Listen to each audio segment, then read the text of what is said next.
శ్రీమాత్రే నమః. సభ్యులందరికీ శుభోదయం. ఈరోజు మన వంటల కార్యక్రమంలో పల్లీల చట్నీ గురించి చెప్తాను.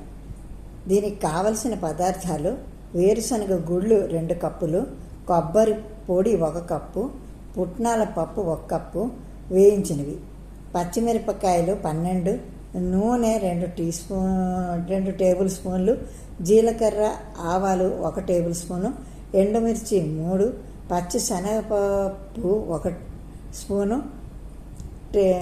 మినపప్పు 1 టేబుల్ స్పూను, వెల్లుల్లి 3 రెబ్బలు, కరివేపాకు 2 రెబ్బలు, చింతపండు కొద్దిగా, ఉప్పు సరిపడినంత.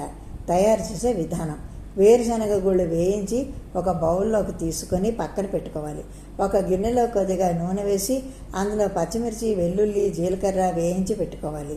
ఈ మొత్తానికి వేయించిన శనగగుళ్ళు, పుట్నాల పప్పు, కొబ్బరి పొడి, ఉప్పు, చింతపండు వేసి మెత్తగా గ్రైండ్ చేసుకోవాలి. తర్వాత ఒక గిన్నెలో 2 టేబుల్ స్పూన్లు నూనె వేసి దానిలో ఎండుమిర్చి, ఆవాలు, పచ్చిశనగపప్పు, మినపప్పు దోరగా వేగాక కరివేపాకు వేయాలి. తర్వాత ఆ పోపులో గ్రైండ్ చేసి ఉంచుకున్న పల్లీల చట్నీని వేయాలి.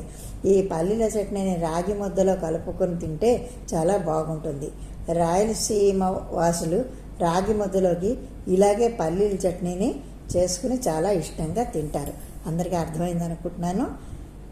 ఇలాగే ఇంకొక మంచి వంటకంతో రేపు కలుసుకుందాం. అప్పటిదాకా సెలవు. శ్రీమాత్రే నమః.